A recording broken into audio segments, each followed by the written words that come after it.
조선 후기 한양 근처의 작은 고을. 아침 안개가 아직 걷히지 않은 시각, 윤대감 댁에서 비명소리가 터져 나왔습니다. 하녀들이 마당으로 쏟아져 나왔고 사람들은 그 자리에서 얼어붙었습니다. 윤대감이 피를 흘린 채 방 안에 쓰러져 있었기 때문입니다. 창문 사이로 바람이 들어와 등잔불이 흔들렸고 피비린내가 방 안가득 퍼졌습니다. 윤대감의 시신 옆에는 피 묻은 칼 한 자루와 찢겨진 옷자락이 흩어져 있었습니다. 바닥에는 엎질러진 술잔과 뒤집힌 의자, 그리고 누군가 급히 빠져나간 듯한 발자국이 남아 있었습니다. 그날 밤 관아 문이 열리고 한 남자가 무겁게 들어왔습니다. 허름한 옷차림, 거친 손, 그리고 고개를 깊이 숙인 하인 춘돌이었습니다. 그는 무릎을 꿇고 손에 쥔 피 묻은 헝겊을 바닥에 내려놓았습니다. 제가 대감을 죽였습니다. 제 손으로 그랬습니다. 그의 목소리는 놀랍도록 담담했습니다. 관원이 놀라 자리에서 일어나 물었습니다. 무슨 이유로 그리 했느냐? 춘돌은 고개를 숙인 채 입술을 달달 떨었습니다. 그분께 죄를 지었습니다. 그 죄는 제 피로 갚아야 합니다. 그 말이 퍼지자 관청 안은 정적에 잠겼습니다. 사람들은 그를 살인자라 부르며 비난했지만 그의 얼굴에는 공포 대신 이상한 평온함이 깃들어 있었습니다. 며칠 뒤 사건의 중대함이 왕의 귀에까지 닿았습니다. 곧 조정에서 한 인물이 급파되었습니다. 그의 이름은 박문수. 수많은 의혹을 풀어온 어사였으며 냉철한 눈과 따뜻한 마음을 가진 자였습니다. 박문수가 고을에 도착했을 때 하늘은 잿빛 구름으로 뒤덮여 있었습니다. 그는 곧장 관아로 들어가 자백서를 받아들었습니다. 종이에는 단정한 글씨로 이렇게 적혀 있었습니다. 저 윤대감의 하인 춘돌은 주인을 살해하였습니다. 어떠한 변명도 않겠습니다. 박문수는 한참 동안 그 종이를 바라보다가 천천히 눈을 감았습니다. 그의 마음속엔 묘한 의심이 피어올랐습니다. 어사 박문수가 낮은 목소리로 담담히 말했습니다. 이 글씨 겁먹은 자의 손이 아니네. 이토록 고든 획을 그을 수 있는 이는 두려움을 잊은 자야. 그는 서류를 내려놓고 창밖을 바라보았습니다. 하늘은 회색빛으로 내려앉고 바람은 피 냄새를 싣고 불어왔습니다. 박문수는 혼잣말하듯 조용히 중얼거렸습니다. 이자의 자백은 진실이 아니다. 진범이 따로 있다면 그 이유는 두려움이 아니라 사랑일지도 모르지. 그 순간 등잔불이 흔들리며 어두운 방 안에 박문수의 눈빛이 반짝였습니다. 그는 붓을 들어 기록했습니다. 하인의 자백 속에 불순한 고요가 있다. 그 속에 또 다른 이름이 숨어 있다. 그날 밤 어사 박문수는 등불 아래에서 홀로 자백서를 펼쳐든 채 한참을 앉아 있었습니다. 창문 틈으로 흩날리는 바람이 그의 각근을 스치고 지나갔습니다. 그의 눈빛은 이미 결심으로 굳어져 있었습니다. 어사 박문수가 고을의 관아에 도착했을 때는 이미 해가 중천에 떠 있었습니다.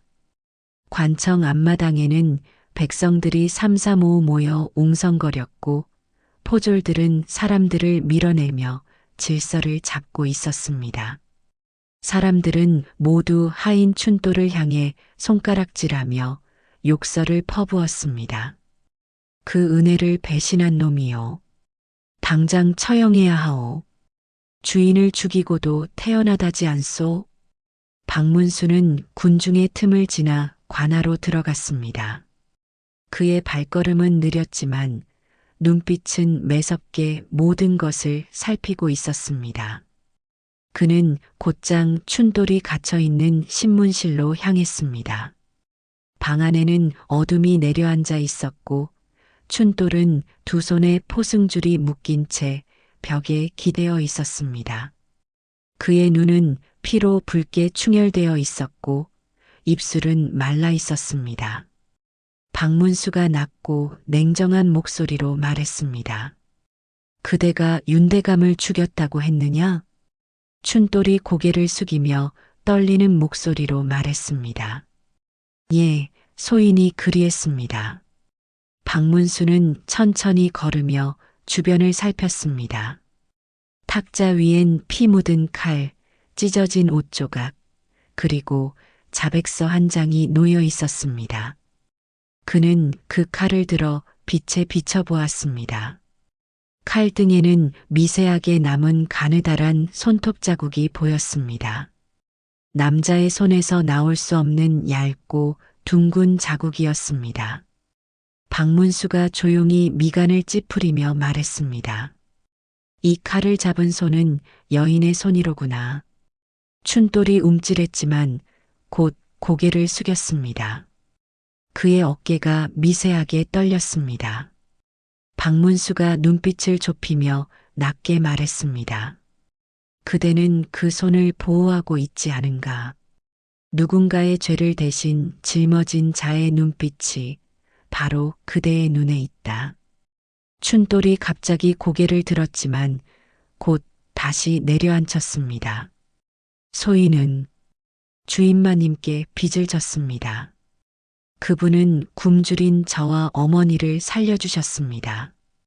그 은혜를 잊지 않으려 했을 뿐입니다. 박문수는 말없이 그를 바라보다가 자리를 일어섰습니다. 그의 눈빛은 차가웠지만 그 안에는 묘한 연민이 비쳤습니다. 박문수는 신문실을 나와 관아뜰을 거닐며 생각에 잠겼습니다. 바람이 느릿하게 지나가며 흙먼지가 일었고 멀리서 장날의 북소리가 들렸습니다.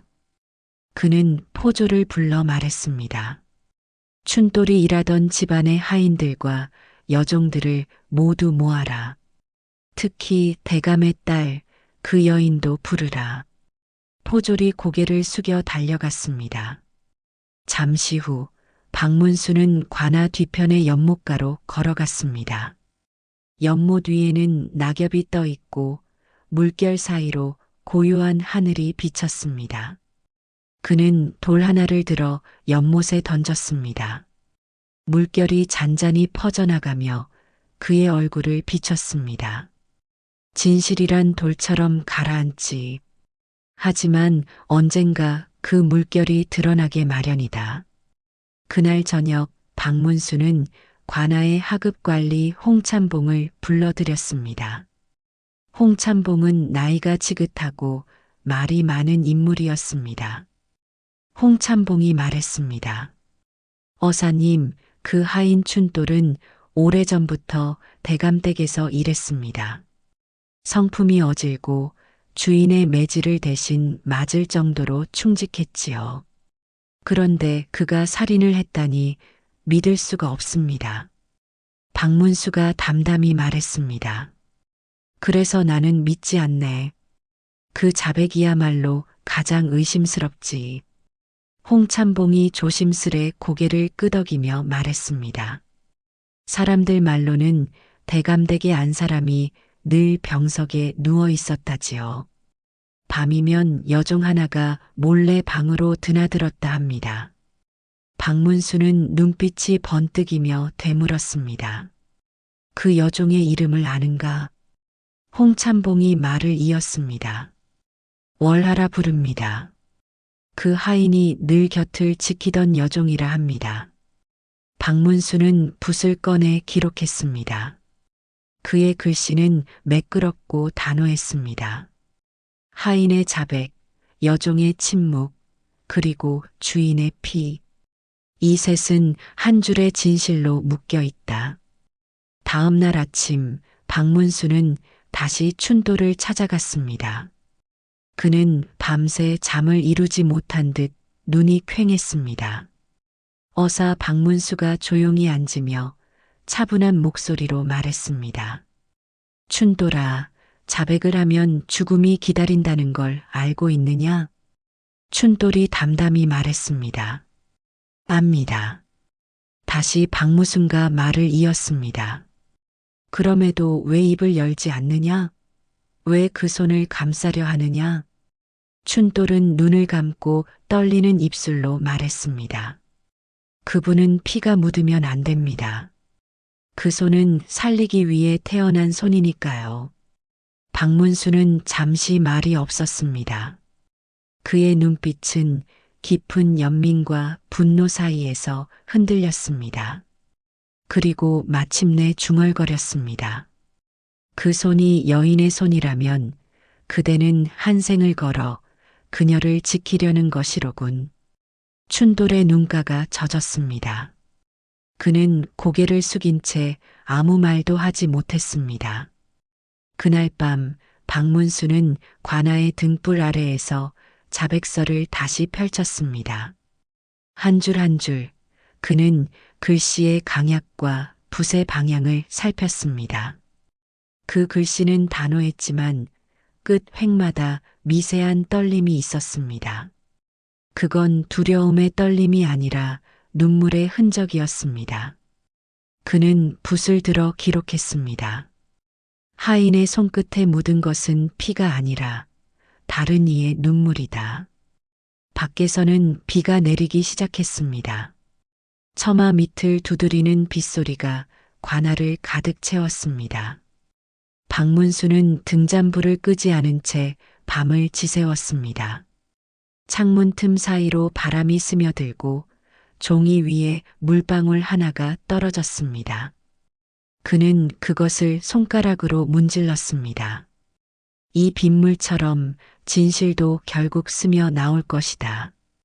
그날 밤이 깊어가던 시각, 윤대감 댁의 앞마당에서는 한 여인의 흐느낌이 바람에 실려 나왔습니다. 대청의 등잔불은 꺼진 지 오래였고 마당 한켠의 매화나무 아래엔 하얀 옷을 걸친 여종 월아가 무릎을 꿇은 채 고개를 숙이고 있었습니다. 그녀의 손끝은 흙을 움켜쥐고 있었고 어깨는 조용히 떨리고 있었습니다. 박문수는 담장을 넘어 그 광경을 멀리서 바라보았습니다.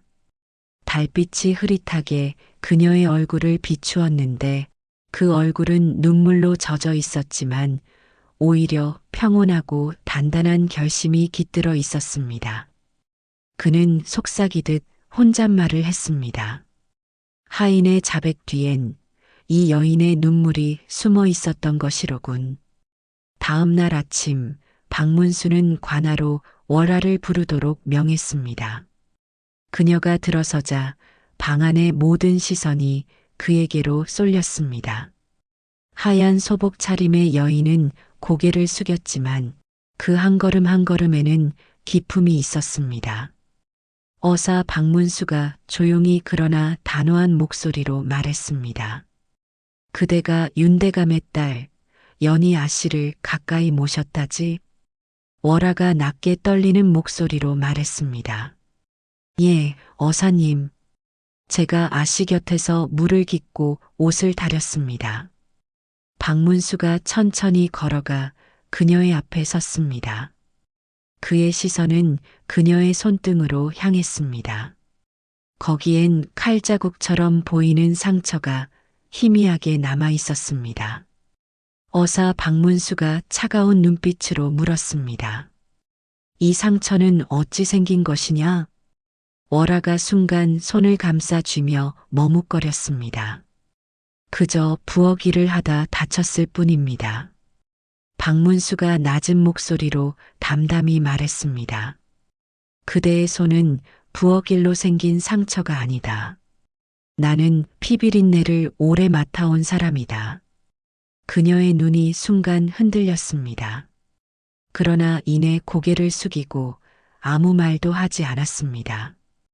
박문수는 자리를 옮겨 대감댁의 하인들을 불러 조사했습니다.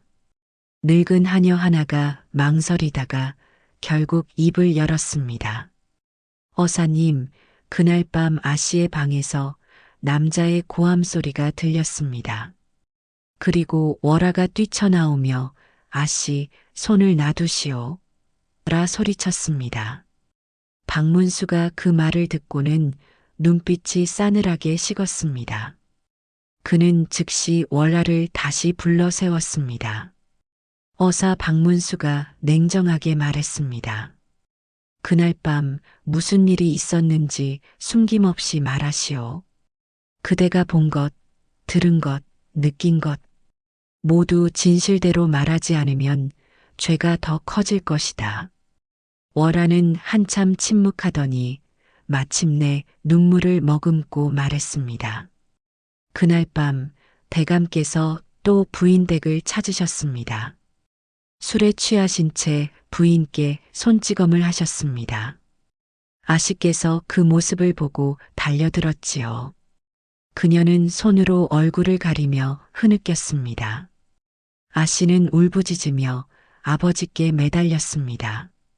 이제 그만두세요. 라며 칼을 막아섰지요. 하지만 그 순간 무언가 번쩍였고 대감은 쓰러지셨습니다. 박문수의 손끝이 떨렸습니다. 그는 조용히 물었습니다. 그때 칼을 쥔 손은 누구였는가? 월아는 한참을 울다가 고개를 숙였습니다. 모릅니다. 제 눈앞이 캄캄했습니다. 하지만 마지막에 칼을 들고 있는 자는 춘돌이었습니다.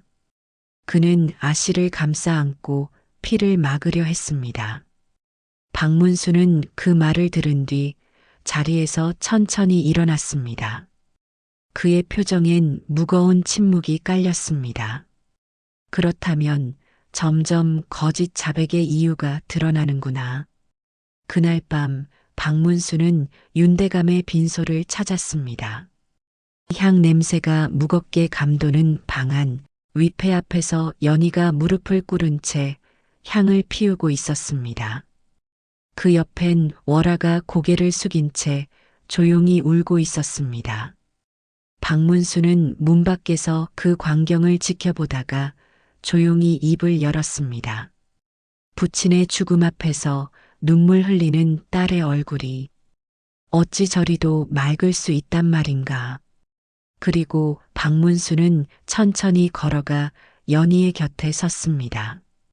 그리고 아주 낮게 물었습니다.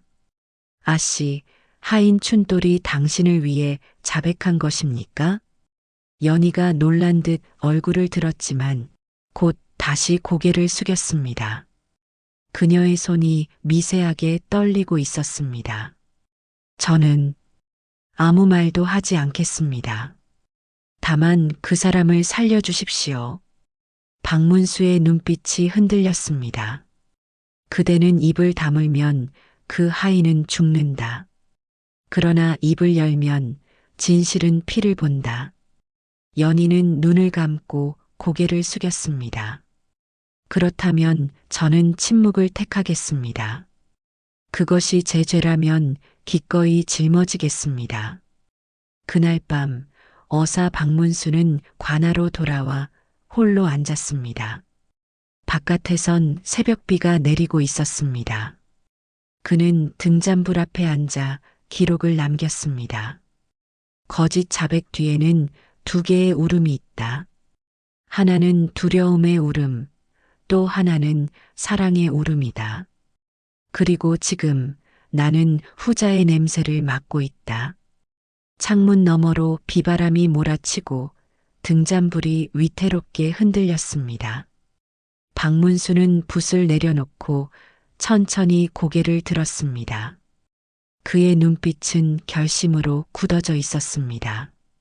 이제 진실을 끌어올릴 때다. 진실은 항상 눈물 밑에 숨어 있으니. 이튿날 새벽 어사 박문수는 윤대감 댁으로 향했습니다. 밤새 내린 비로 마당에 흙은 축축이 젖어 있었고 처마 끝에서는 빗물이 뚝뚝 떨어졌습니다.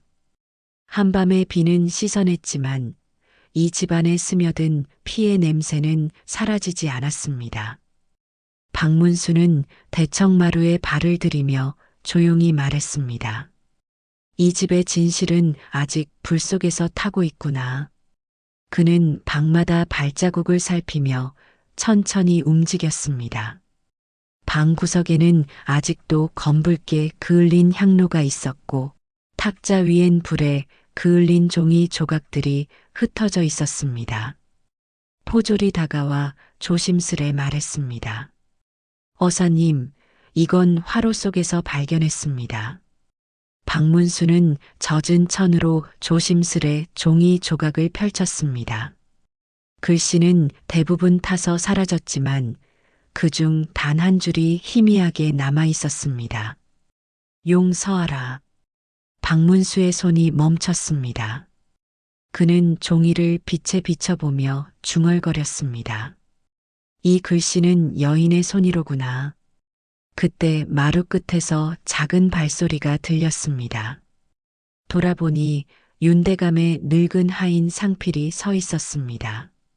그는 흰 머리를 질끈 묶고 눈가엔 깊은 주름이 패여 있었습니다. 박문수가 고요한 눈빛으로 물었습니다. 이 글귀 누가 쓴 것인지 아는가? 상필이 잠시 침묵하다 떨리는 목소리로 말했습니다. 대감께서 돌아가시기 며칠 전 방 안에서 글을 쓰셨습니다. 종이를 찢으시고는 불 속에 던지셨지요. 그날 부인마님이 피를 토하셨습니다. 박문수의 눈썹이 미세하게 떨렸습니다. 그는 낮은 목소리로 담담히 말했습니다. 그렇다면 대감은 이미 죽음을 예감하고 계셨구나. 상필이 눈을 감으며 속삭였습니다. 예, 어사님. 대감은 늘 말씀이 없으셨습니다. 그러나 밤마다 향을 피우시며 내 죄는 내 집에 있다 하셨습니다. 박문수는 깊은 생각에 잠긴 채 안방을 더 살펴보았습니다. 침상 옆에는 병든 부인의 약그릇이 놓여 있었고 그 안에는 굳어버린 약재들이 남아 있었습니다. 그의 시선은 다시 불탄 향로로 향했습니다. 향로 안에는 금빛 재조각이 섞여 있었고 그 사이로 붉은 비단끈 하나가 눈에 띄었습니다. 그는 그것을 조심스레 꺼내며 중얼거렸습니다. 붉은 비단끈 여인의 치맛자락에서 떨어진 것이로다. 그리고 여인이란 곧 윤대감의 딸일 수도 있겠지. 그때 문 밖에서 여종 월화가 조용히 들어왔습니다. 그녀는 눈이 퉁퉁 부어 있었고 손에는 향초 하나를 들고 있었습니다. 어사 박문수가 단호하지만 부드럽게 말했습니다. 그대가 여기에 왜 왔는가? 월화가 낮게 떨리는 목소리로 말했습니다. 아씨께서 이곳에 마지막 향을 피워달라 하셨습니다. 아버지께 용서를 구하고 싶다 하시며 박문수는 눈을 좁히며 물었습니다. 그 용서란 혹시 대감께서 쓴 그 글귀를 두고 하는 말인가? 월화는 놀란 눈으로 고개를 들었다가 곧 다시 고개를 숙였습니다. 그 종이를 어사님께서 보셨습니까? 그래. 불에 타다 남은 그 한 줄 말이야. 용서하라는 말이 무얼 뜻하느냐? 월화가 눈물을 닦으며 말했습니다. 그날 밤 대감께서는 부인마님 앞에 무릎을 꿇으셨습니다. 내가 늦었구나. 이제 용서해다오라 하셨습니다. 하지만 그 말이 끝나기도 전에 아씨께서 문을 열고 들어오셨습니다. 박문수의 눈빛이 깊어졌습니다. 그렇다면 용서의 말이 피를 불렀단 말인가? 그날 밤 박문수는 향을 피워 방 한가운데에 놓았습니다. 불길이 은은히 타오르며 방 안을 비췄습니다. 그는 혼잣말처럼 낮게 중얼거렸습니다. 용서라, 그 단어는 살인의 이유이자 구원의 열쇠로구나. 그 순간 불빛 속에서 윤대감의 초상화가 살짝 비틀렸습니다. 마치 누군가가 그림 속에서 박문수를 바라보는 듯 했습니다. 그는 자리에서 일어나 초상 앞에 절을 했습니다.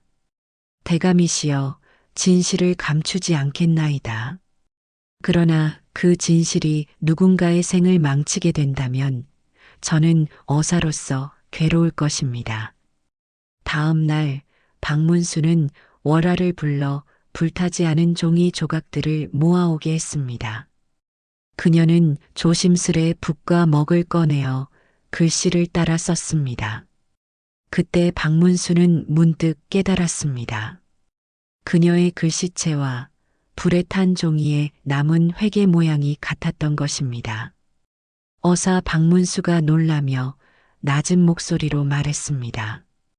이 글씨는 그대의 손이로군. 월화는 얼굴이 하얗게 질리며 무릎을 꿇었습니다. 죄송하옵니다, 어사님. 그 글은 제가 아씨 대신 쓴 것입니다. 대감께서 돌아가시기 전날 아씨께서 제게 말씀하셨습니다. 아버지를 용서하고 싶다. 하지만 나는 입이 떨어지지 않는다. 그래서 제가 대신 쓴 것입니다. 박문수는 붓을 내려놓으며 조용히 말했습니다.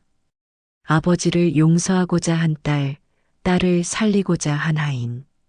그리고 그들 모두를 덮으려는 어머니의 침묵. 이 집은 죄가 아니라 사랑으로 엉켜 있구나. 밤이 되자 박문수는 관아로 돌아와 봉서를 씁니다. 등잔불 아래서 붓끝이 떨리고 종이 위로 먹빛이 번졌습니다. 그는 마지막 줄에 이렇게 적었습니다. 불 속에 남은 글귀 하나가 이 집의 진실을 말해준다. 용서하라, 그 말이야말로 죄보다 깊은 사랑의 증거였다. 그는 붓을 내려놓으며 조용히 속삭였습니다. 이제 나는 법이 아닌 마음의 법으로 이 사건을 다스려야 하겠구나. 바깥에서는 새벽 종소리가 울렸습니다. 박문수는 자리를 일어서서 창밖을 바라보았습니다. 하늘엔 구름 사이로 미약한 빛이 새어나오고 있었습니다. 그는 혼잣말로 중얼거렸습니다. 새벽이 오고 있구나. 하지만 아직 이 진실의 어둠은 다 거치지 않았다. 그날 오후 하늘에는 먹구름이 가득 드리워졌습니다. 박문수는 관아를 나와 윤대감 댁으로 향했습니다. 길가의 느티나무 잎사귀들은 비바람에 뒤집히고 길바닥엔 물이 고여 발자국이 번져 있었습니다. 윤대감 댁 사랑채 앞 하녀들이 마당을 쓸고 있었습니다. 그들의 얼굴에는 여전히 공포와 불안이 가득했습니다. 누군가는 아씨가 저주받았다고 속삭였고 누군가는 그 하인이 귀신처럼 죽을 날만 기다린다고 말했습니다. 박문수는 걸음을 멈추고 그들을 바라보다가 낮은 목소리로 말했습니다. 그대들은 두려움을 말하지만 나는 사랑의 냄새를 맡는다. 그는 사랑채 안으로 들어가 연희를 찾았습니다. 연희는 창가에 앉아 자수를 놓고 있었습니다. 그녀의 손끝은 고요했지만 실밥 위에는 눈물이 떨어져 있었습니다. 창밖에는 빗줄기가 천천히 흘러내렸고 그 빗소리 속에서 그녀의 숨결은 마치 울음처럼 흔들렸습니다. 어사 박문수가 조심스러운 목소리로 말했습니다. 아씨, 그대의 손이 이 집의 피를 막았는가? 연희가 놀란 듯 고개를 들었습니다. 그녀의 눈에는 놀람과 두려움, 그리고 숨길 수 없는 죄책감이 섞여 있었습니다. 어사님, 무슨 말씀이십니까? 박문수가 천천히 다가가 탁자 위에 자수틀을 들었습니다. 거기엔 붉은 실로 수놓은 난초 한 송이가 있었습니다. 하지만 줄기의 한쪽이 끊어져 있었습니다. 그는 그것을 바라보며 담담하게 말했습니다.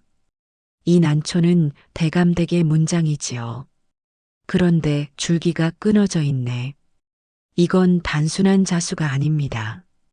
그대의 마음이 실로 드러난 것이요.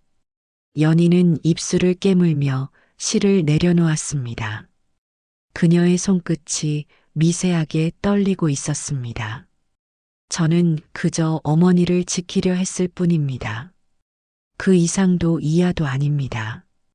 박문수는 조용히 그녀의 앞에 앉았습니다. 그대의 어머니를 지키기 위해 아버지를 해친 것이냐? 연희는 고개를 저으며 울먹이는 목소리로 말했습니다. 아닙니다. 저는 칼을 들었을 뿐입니다.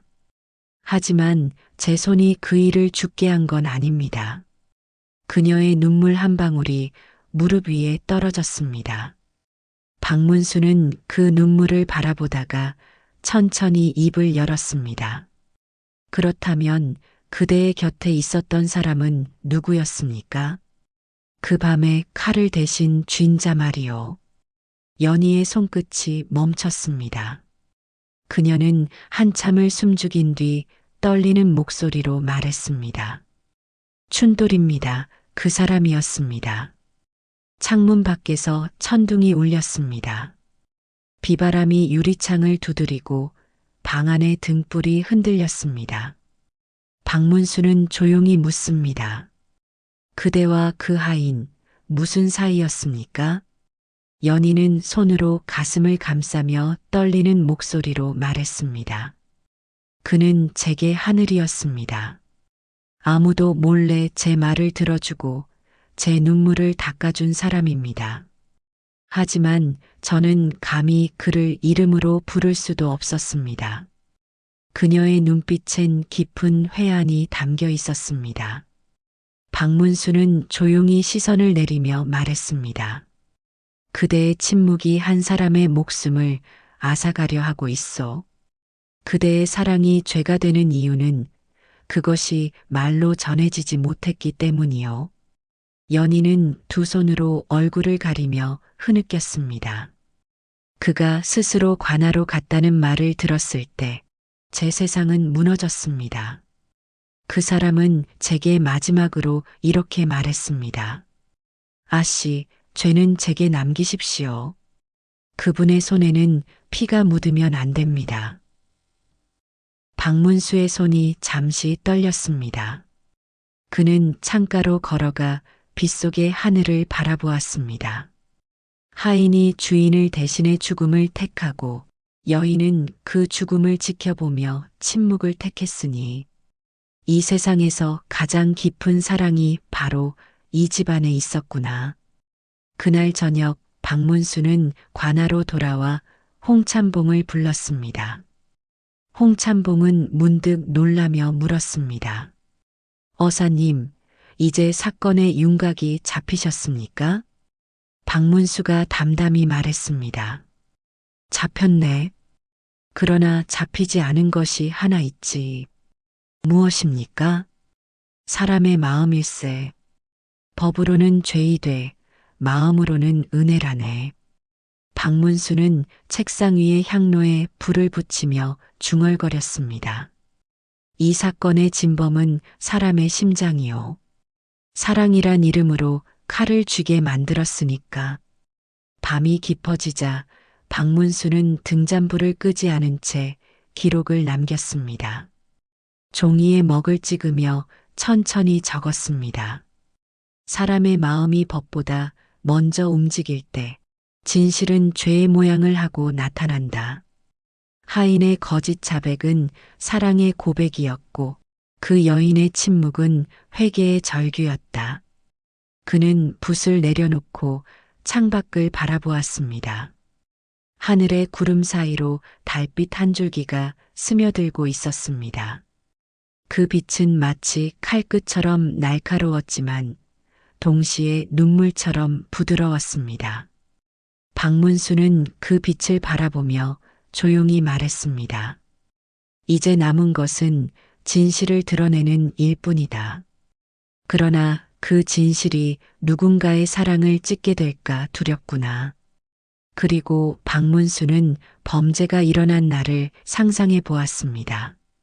사건 당일 밤 하늘엔 먹구름이 가득했고 윤대감 댁의 기와 위로 바람이 매섭게 불어닥쳤습니다. 안채에선 늦은 시간까지 등불이 꺼지지 않았습니다. 술 냄새, 향 냄새, 그리고 싸늘한 긴장감이 공기 속에 섞여 있었습니다. 늙은 하인 상필이 조용히 마루를 지나며 중얼거렸습니다. 오늘은 또 폭풍이 불겠구나. 그의 말이 끝나기도 전에 안채에서 고함 소리가 터져 나왔습니다. 이것이 나를 거역하겠다는 것이냐? 문이 쾅 닫히는 소리와 함께 윤대감의 딸 연희의 울음소리가 겹쳐 들려왔습니다.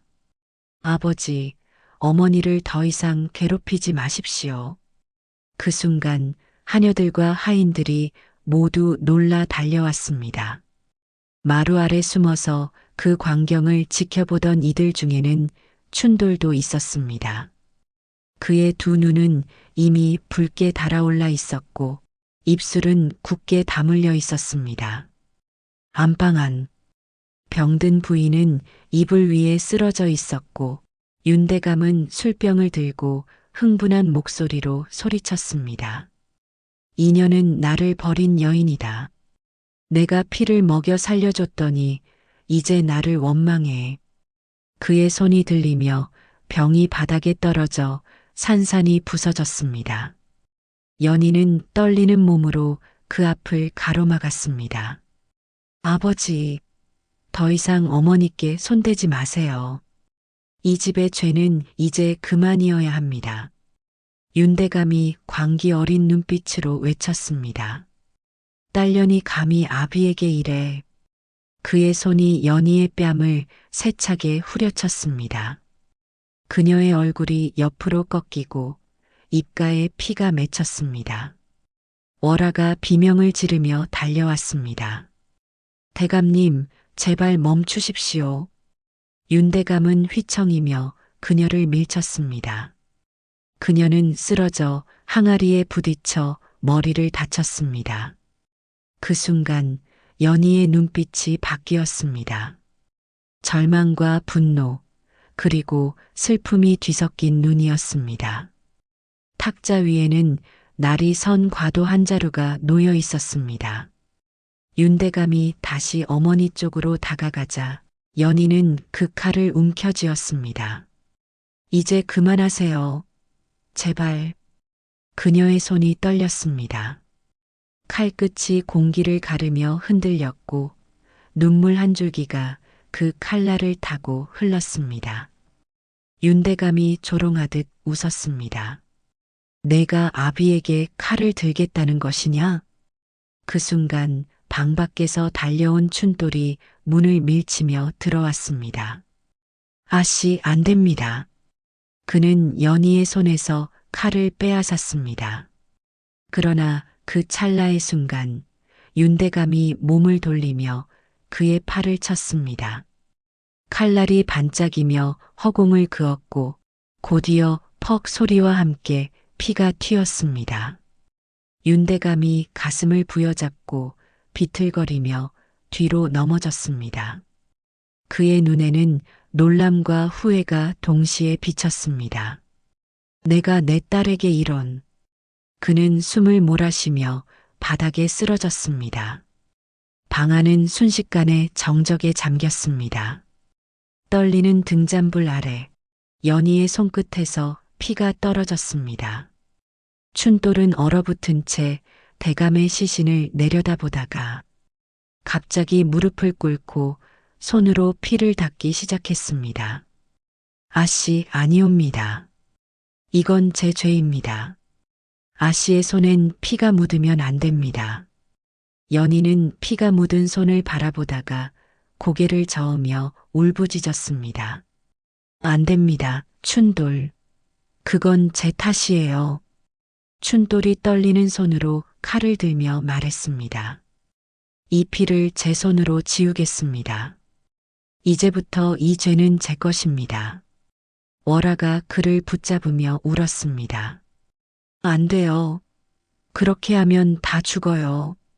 춘돌은 그녀의 손을 떼어내며 고개를 숙였습니다.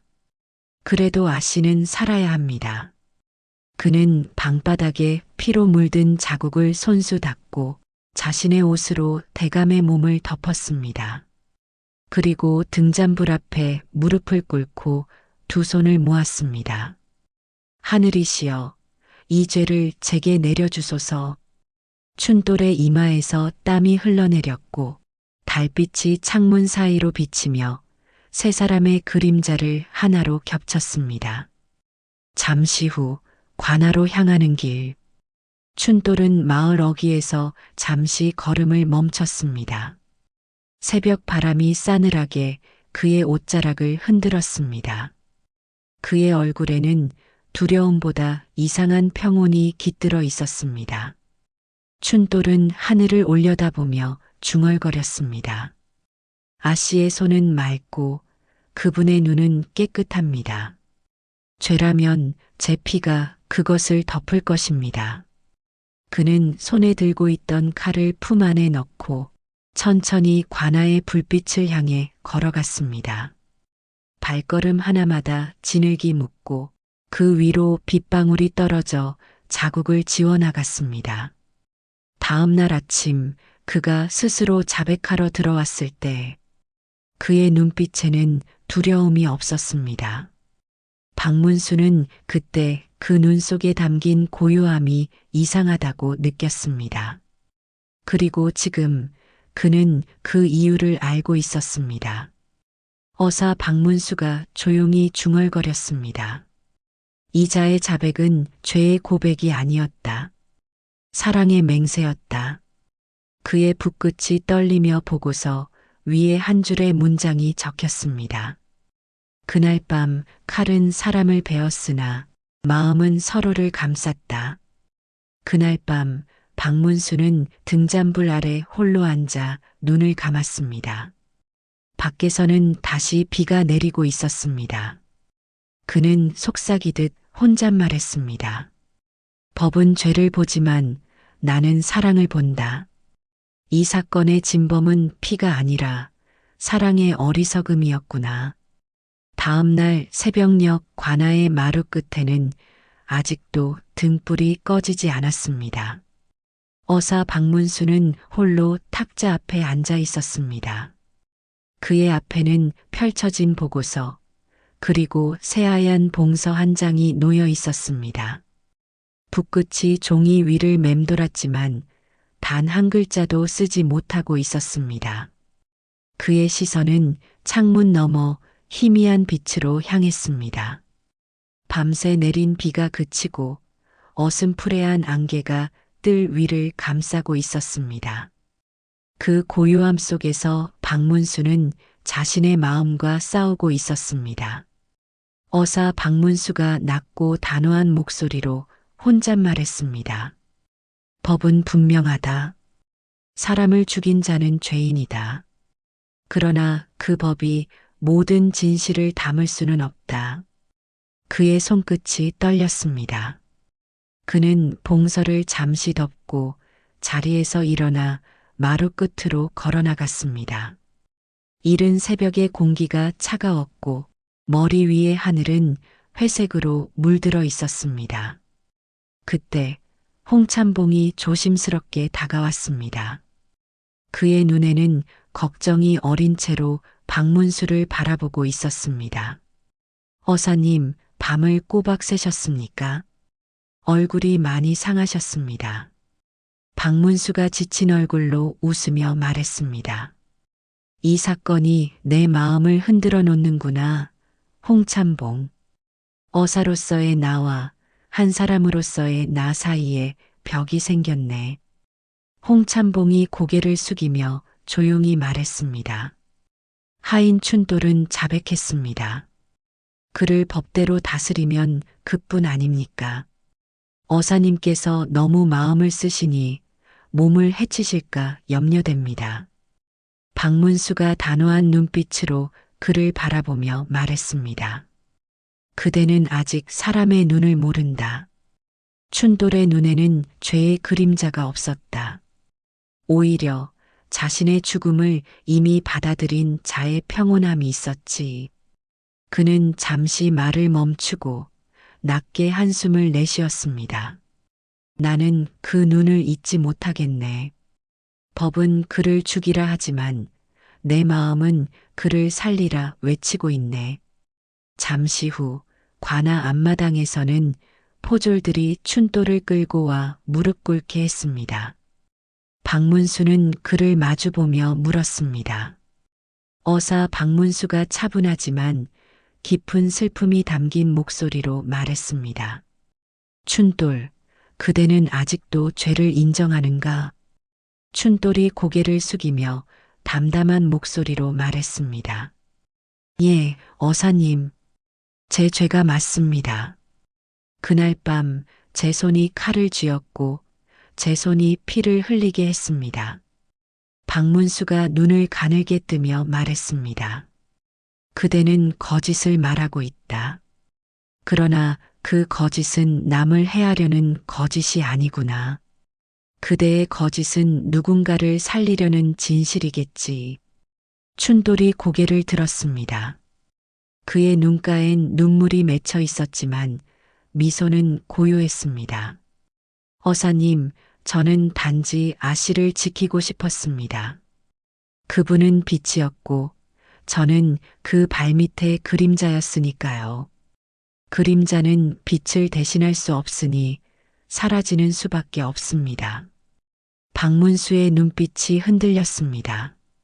그대의 말은 옳지만 세상은 그렇게 받아들이지 않는다. 왕의 법은 냉정하고 사람의 눈은 피를 원하네. 춘돌이 미소 지으며 고개를 숙였습니다. 그렇다면 제 피가 그분의 길을 열겠지요. 제가 사라지면 아씨는 더 이상 죄인이 아닙니다. 박문수는 한참 동안 그를 바라보다가 천천히 눈을 감았습니다. 그의 마음은 바위와 같았지만 그 안에서 눈물이 흐르고 있었습니다. 그날 밤 박문수는 불을 밝히고 홀로 앉았습니다. 창밖에는 달빛이 비치고 향로에서는 희미한 연기가 피어올랐습니다. 그는 붓을 들어 봉서 위에 한 글자 한 글자 써내려갔습니다. 진실은 죄의 모양을 하고 나타나나 그 안에는 인간의 눈물이 숨어 있다. 춘돌은 거짓을 말했으나 그 거짓은 사랑의 맹세였다. 그의 손끝이 멈췄습니다. 먹빛이 번져 종이 위로 퍼졌고 그 위에 눈물 한 방울이 떨어졌습니다. 박문수가 떨리는 목소리로 혼잣말했습니다. 어사로서 나는 진실을 밝혀야 한다. 하지만 인간으로서 나는 그들의 마음을 감싸야 한다. 그는 붓을 내려놓고 두 손으로 얼굴을 감쌌습니다. 그의 어깨가 미세하게 떨렸습니다. 그때 문 밖에서 월아가 조심스럽게 들어왔습니다. 그녀는 두 손에 향로를 들고 있었습니다. 어사님, 아씨께서 보내신 향입니다. 그분은 춘돌의 영혼을 위해 밤마다 기도하고 계십니다. 박문수가 고개를 들어 그녀를 바라보았습니다. 그의 눈에는 피로와 슬픔이 깃들어 있었습니다. 그대의 아씨는 고귀한 마음을 가졌구나. 그러나 세상은 그 마음을 죄라 부를 것이다. 월아가 눈시울을 붉히며 떨리는 목소리로 말했습니다. 그래도 아씨는 기도하실 겁니다. 죄라 불리더라도 그게 사랑이니까요. 박문수는 깊은 숨을 내쉬며 중얼거렸습니다. 그렇다, 죄보다 깊은 것은 사랑이고 법보다 강한 것은 눈물이구나. 그날 새벽 그는 결심했습니다. 봉서를 왕에게 올리되 법의 형식 속에 인간의 숨결을 담기로. 박문수는 임금에게 보낼 봉서를 적었습니다. 내용은 이러했습니다. 전하의 은덕을 입은 어사 박문수, 삼가 엎드려 아뢰옵니다. 이번 윤대감 살인 사건은 겉으로는 하인이 주인을 죽인 중죄로 보이오나 그 속을 들여다보면 단 한 사람의 죄가 아닌 사람의 마음이 서로 얽히고 상처 입은 슬픈 인연의 결과이옵니다. 하인 춘돌은 스스로 칼을 쥐었다고 자백하였으나 신이 살펴본 바로는 그의 눈빛에 죄의 기미는 없었고 오히려 누군가를 지켜내려는 사람의 의지와 평온한 체념이 깃들어 있었나이다. 그는 말하였습니다. 그분의 손에는 피가 묻으면 안 됩니다. 이 한마디는 죄의 고백이 아니라 사랑의 맹세이자 희생의 서원이었나이다. 전하, 법은 분명하여야 하나 법을 세운 뜻은 사람을 살리기 위함에 있사옵니다. 만일 그 뜻이 오히려 사람의 마음을 죽인다면 그 법은 정의가 아니라 칼이 될 것이옵니다. 춘돌의 죄는 칼에서 비롯된 것이 아니라 사람을 향한 연민과 사랑에서 비롯된 것이옵니다. 그가 거짓 자백을 한 것은 자신을 살리기 위함이 아니라 사랑하는 이를 살리기 위함이었나이다. 이렇듯 거짓이 진실보다 더 깊은 마음을 품은 일이 세상에 얼마나 드물겠사옵니까? 신은 밤새 등불 아래에서 생각하였습니다. 법을 따르면 사람을 잃고 사람을 따르면 법을 어기게 된다. 그러나 하늘은 법보다 크고 사람의 마음은 그 하늘을 닮았다. 이에 신은 감히 전하의 큰 뜻에 의지하여 아뢰옵나이다. 춘돌의 죄는 분명 법에 걸릴 것이나 그 마음은 인간의 도리에 어긋나지 않았으므로 그의 목숨만은 살려주시옵소서. 그의 피를 흘리게 한다면 이 땅의 정에 또한 피를 흘릴 것이옵니다. 또한 윤대감의 딸 연희는 아버지의 죄와 자신의 사랑 사이에서 스스로를 벌하고 있으며 그 여종 월하는 주인을 위해 밤마다 향을 피우며 속죄하고 있나이다. 이 세 사람 모두가 죄인이지만 그 죄는 미움이 아니라 사랑으로 지은 죄이옵니다. 전하의 은덕이 사람의 마음을 품을 수 있다면 이 사건은 피의 재판이 아니라 용서의 재판으로 기억될 것이옵니다. 전하, 신이 감히 마지막으로 한 줄을 남기옵니다. 거짓 자백도 때로는 진실보다 깊은 사랑의 얼굴을 하고 있나이다.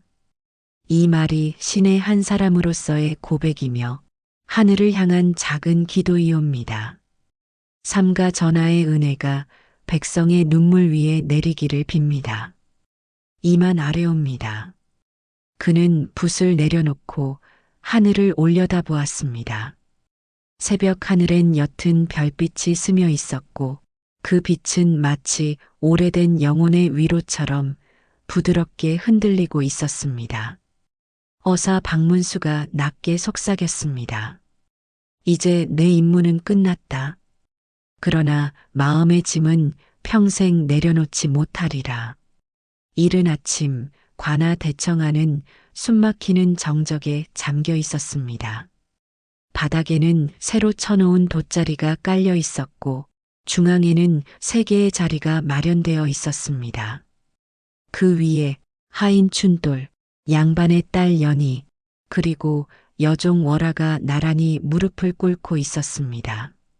세 사람의 얼굴에는 밤을 새운 흔적이 가득했고 눈빛 속에는 두려움과 체념, 그리고 어쩔 수 없는 슬픔이 뒤섞여 있었습니다.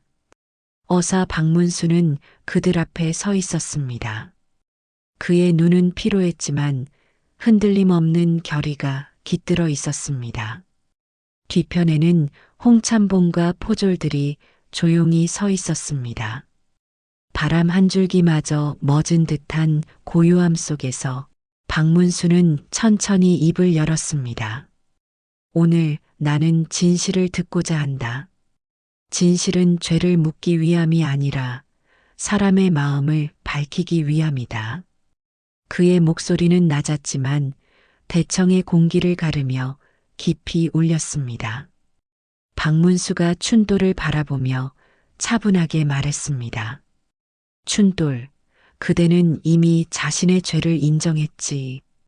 하지만 나는 그대의 눈빛 속에서 죄의 그림자를 보지 못했네. 이제 진실을 말하거라. 그날 밤 칼을 든 손은 누구였는가? 춘돌이 고개를 숙이며 떨리는 목소리로 말했습니다. 어사님, 그 손은 제 손입니다. 박문수가 단호하게 말했습니다. 그대의 손은 칼을 쥐었을 뿐이네. 하지만 그 칼을 움직인 건 다른 사람의 마음이었다. 춘돌이 고개를 들었습니다. 그의 눈에는 이미 눈물이 맺혀 있었습니다. 어사님, 제 목숨은 이미 그날 밤에 끝났습니다. 그분이 울 때마다 제 가슴이 무너졌습니다. 저는 아씨를 살리고 싶었을 뿐입니다. 박문수가 깊은 숨을 들이쉬며 연희를 향했습니다. 아씨, 그대는 여전히 침묵을 택하겠습니까? 연희는 눈을 감았습니다. 긴 속눈썹 사이로 눈물이 고였습니다. 어사님, 저는 제 목숨을 걸고라도 그 사람을 살리고 싶었습니다. 하지만 그가 먼저 나를 대신해 죄를 뒤집어 썼습니다. 그녀의 목소리는 떨렸지만 한 글자 한 글자마다 단단한 의지가 깃들어 있었습니다.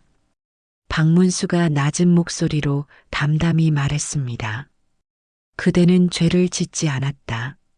하지만 진실을 숨긴 그 마음이 또 다른 죄를 만들었소. 연희는 두 손으로 얼굴을 감쌌습니다.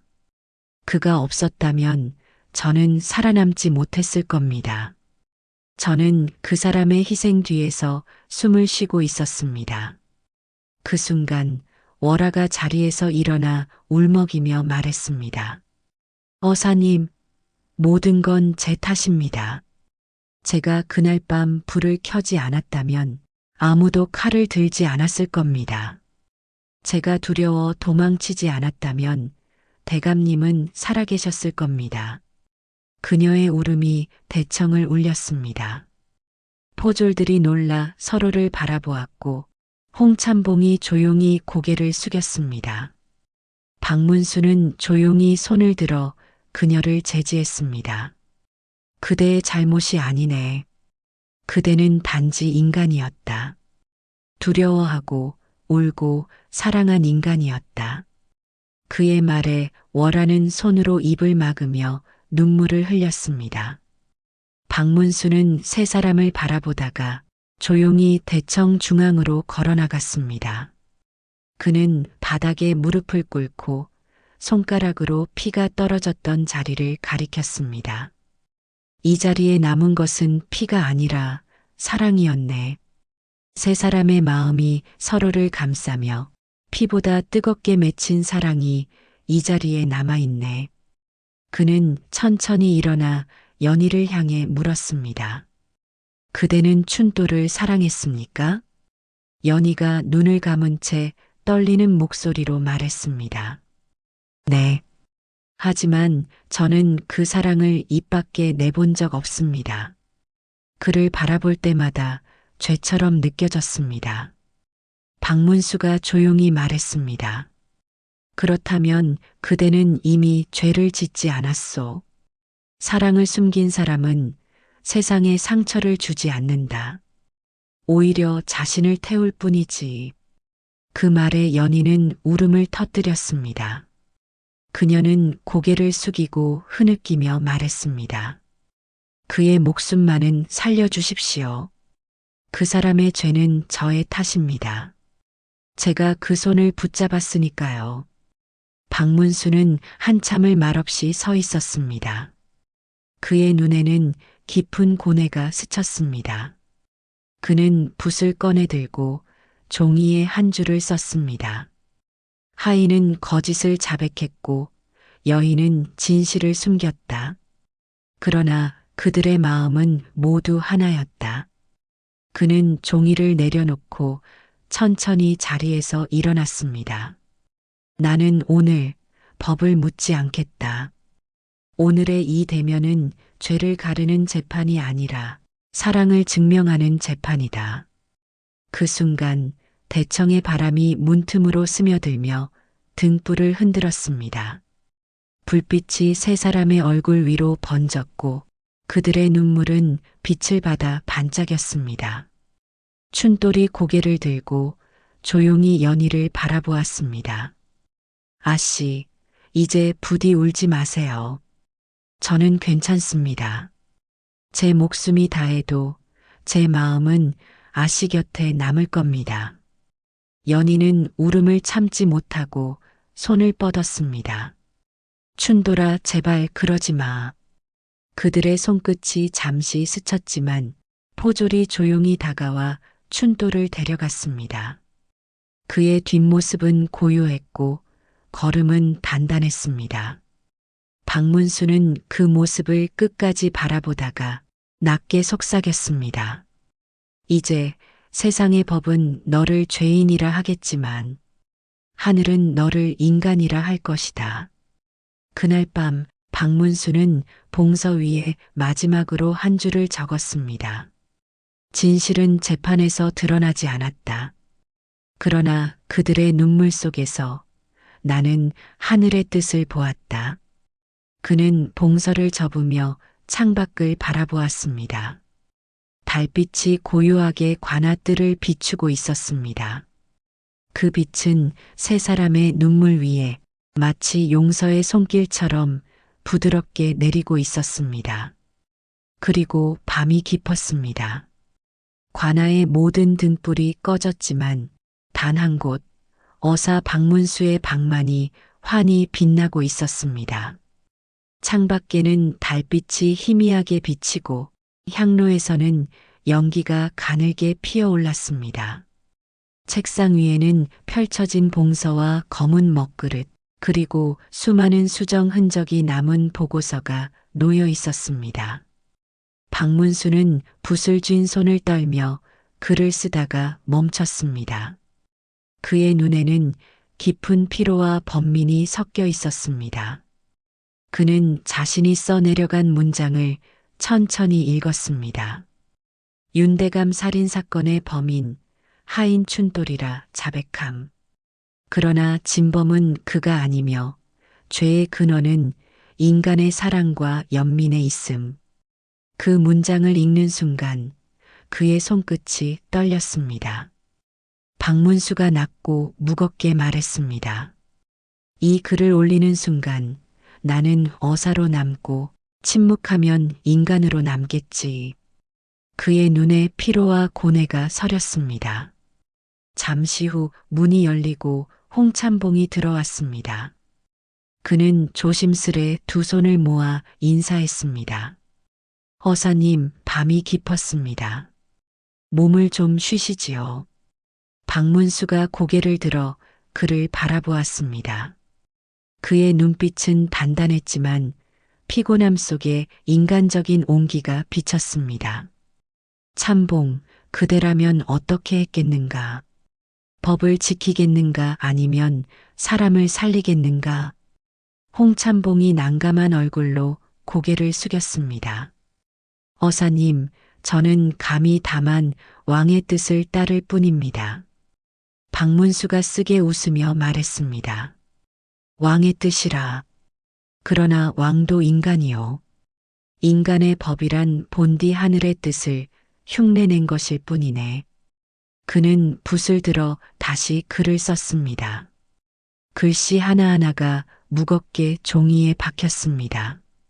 춘돌은 법으로는 죄인이나 마음으로는 충직한 자이며 그 죄는 칼이 아닌 사랑으로 빚어진 것이니 법의 형벌보다는 하늘의 용서를 구함이 옳다. 그때 문 밖에서 발소리가 들렸습니다. 월아가 문 앞에 무릎을 꿇고 있었습니다. 그녀의 손에는 향초 하나가 들려 있었습니다. 어사님, 아씨께서 보내신 향입니다.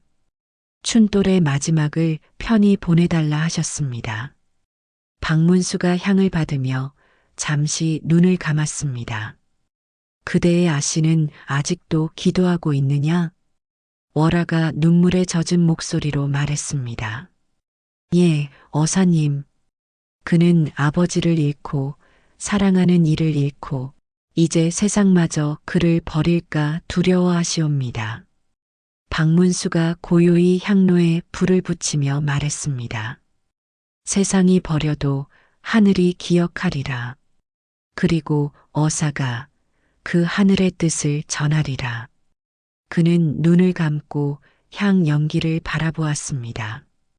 연기가 천천히 올라가더니 이내 사라졌습니다. 그 모습이 마치 인간의 생처럼 덧없어 보였습니다. 그날 밤 박문수는 봉서를 다 쓴 뒤 조심스럽게 봉인을 찍었습니다. 그는 마지막 문장을 써넣었습니다. 거짓 자백도 때로는 진실보다 깊은 사랑의 얼굴을 하고 있나이다. 붓을 내려놓은 뒤 그는 하늘을 향해 절을 올렸습니다. 하늘이시여, 저는 법을 어겼으나 사람의 마음을 따랐습니다. 부디 이 불충한 어사를 탓하지 마옵소서. 그의 목소리는 떨렸지만 그 속엔 분명한 결심이 있었습니다. 새벽이 밝았습니다. 관아의 종소리가 고요한 하늘에 울렸습니다. 박문수는 마당에 나서 봉서를 품에 안았습니다. 그의 옷자락은 바람에 흩날렸고 그 얼굴에는 깊은 피로와 평온이 동시에 깃들어 있었습니다. 그때 홍참봉이 달려왔습니다. 어사님, 이리 하시면 관청에서 문제 삼을 것입니다. 박문수가 조용히 고개를 돌리며 담담히 말했습니다. 참봉, 진실을 덮는 것이 더 큰 죄일세. 법이 정의를 완성하지 못할 때 인간이 그것을 대신해야 하지 않겠는가. 그의 눈빛은 이미 결의로 차 있었습니다. 봉서를 전하러 떠나는 길, 새벽의 들판 위에는 안개가 자욱했습니다. 그 안개 너머로 해가 떠오르며 붉은 빛이 퍼졌습니다. 그 빛이 박문수의 각끝을 비추고 그의 그림자가 길게 뻗었습니다. 그는 혼잣말로 중얼거렸습니다. 이제 왕의 판단은 하늘의 몫이리라. 그러나 나는 인간의 법보다 사람의 눈물을 따랐노라. 그의 말이 끝나자 바람이 불어 봉서의 봉인 끈이 살짝 흔들렸습니다. 그 끈은 붉은색이었고 마치 그날 밤의 피와 같은 색이었습니다. 그날 밤 박문수는 다시 향을 피웠습니다. 연기가 피어오르며 천천히 천장을 감쌌습니다. 그는 눈을 감고 낮게 속삭였습니다. 춘돌아, 그대의 이름은 죄인으로 남겠지만 그대의 영혼은 하늘의 책에 충의로 기록될 것이다. 그의 입가에는 미묘한 미소가 번졌습니다. 비로소 마음의 짐이 조금은 내려간 듯 했습니다. 며칠 후 봄비가 한 차례 지나간 궁궐의 아침. 하늘은 맑았고 나무 잎마다 이슬이 반짝였습니다. 근정전의 문이 열리고 붉은 골룡포를 입은 임금이 천천히 자리에 앉았습니다. 그의 앞에는 한 통의 봉서가 올려져 있었습니다. 표면에는 단정하고 굳센 글씨로 이렇게 적혀 있었습니다. 어사 박문수 상소. 임금은 봉서를 열고 천천히 읽었습니다. 그의 눈이 한 줄에 머물렀습니다. 거짓 자백도 때로는 진실보다 깊은 사랑의 얼굴을 하고 있나이다. 그 문장을 읽은 순간 임금의 손이 멈췄습니다. 그의 얼굴엔 복잡한 감정이 스쳤습니다. 한동안 침묵이 흘렀고 향로의 연기가 천천히 위로 피어올랐습니다. 임금이 낮은 목소리로 중얼거렸습니다. 법은 죄를 다스리지만 사랑은 사람을 다스리는구나. 그는 곁에 있던 내관을 불러 조용히 말했습니다. 춘돌이라는 하인을 사형장에서 풀어주어라. 대신 유배를 명하되 그 목숨은 살려두어라. 전하, 그리하면 조정의 반발이 심할 것입니다. 임금이 눈을 감으며 말했습니다. 사람의 피로 세상을 바로 세울 수는 없다. 나는 그 어사의 말이 옳다고 본다. 며칠 후 관아의 새벽, 춘돌은 포졸의 손에 이끌려 마당으로 나왔습니다. 그의 손에는 포승줄이 감겨 있었지만 얼굴에는 두려움이 없었습니다.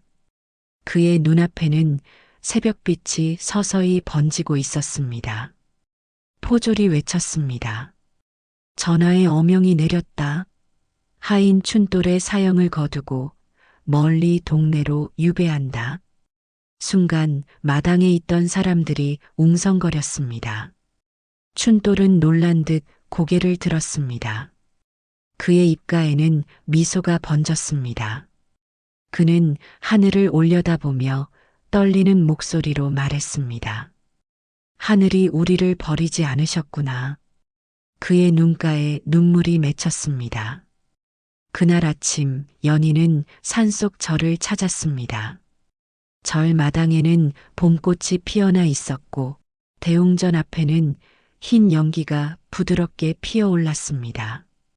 그녀는 두 손에 향을 들고 무릎을 꿇었습니다. 그 옆에서 월아가 조용히 향로를 들고 있었습니다. 연희의 눈빛은 고요했지만 그 속엔 헤아릴 수 없는 슬픔이 깃들어 있었습니다. 연희가 떨리는 목소리로 말했습니다. 스님, 저는 평생 이 죄를 안고 살 것입니다. 그를 살리려 했지만 결국 그를 아프게 했습니다. 늙은 스님이 온화한 얼굴로 말했습니다. 그대는 살리려 했고 그는 그대의 마음을 알았다. 세상에서 가장 깊은 속죄는 살아있는 기도로 이어지는 법이네. 연희가 고개를 숙이며 울었습니다. 그럼에도 제 마음은 아직 용서받지 못했습니다. 스님이 부드럽게 미소 지으며 말했습니다. 용서란 누군가에게서 받는 것이 아니라 스스로 깨닫는 것이네. 오늘 피운 이 향 한 자락이 곧 그대의 첫걸음일 것이야. 그날 오후 박문수는 조용히 절을 찾았습니다. 그는 연희를 멀리서 바라보다가 말없이 향 하나를 피웠습니다. 향연이 두 줄기로 피어오르며 하늘로 흩어졌습니다. 그는 눈을 감고 낮게 속삭였습니다. 하늘이시여, 오늘 이 향이 죄인을 위한 연기인지 사랑을 위한 연기인지 저는 알 수 없습니다. 다만 이 연기 속에 인간의 마음이 실렸기를 바랍니다. 그의 목소리는 잔잔했지만 그 끝에는 떨림이 있었습니다. 그날 밤 달빛이 산허리를 넘어 절 마당을 비추었습니다. 연희는 대웅전 앞에서 마지막 절을 올렸습니다. 그녀의 눈가에는 눈물이 반짝였고 입술 사이로 한마디 기도가 새어나왔습니다. 춘돌아, 하늘 아래 어디에 있든 당신이 평안하길 바랍니다. 그녀는 절 뒤에 작은 암자로 들어가 평생 머물게 되었습니다.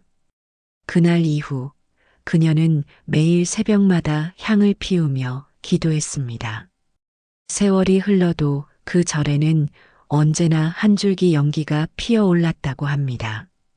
몇 달 뒤 동네의 바닷가, 춘돌은 포승줄이 풀린 채 바다를 바라보고 있었습니다.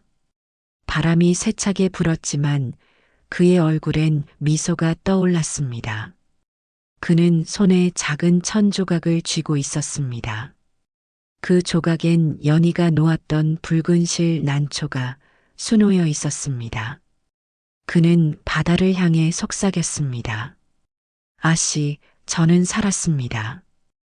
당신의 기도가 제 피를 말렸습니다. 이제 제 마음은 바다처럼 고요합니다. 바람이 불며 붉은 실이 흔들렸습니다. 그의 눈에는 눈물이 고였지만 그 눈물은 따뜻했습니다. 며칠 뒤 한양. 어사 박문수는 다시 조정으로 불려가 임금 앞에 섰습니다. 임금은 박문수를 바라보며 조용히 말했습니다. 그대의 글은 내 마음을 움직였노라. 그러나 법을 거스른 죄는 크다. 그대는 2번 다시 사람의 피로 재판하지 말라. 박문수가 고개를 숙이며 담담히 말했습니다. 전하, 이번에야말로 피보다 깊은 것을 배웠습니다. 법은 사람을 살리기 위해 있어야 함을 깨달았습니다.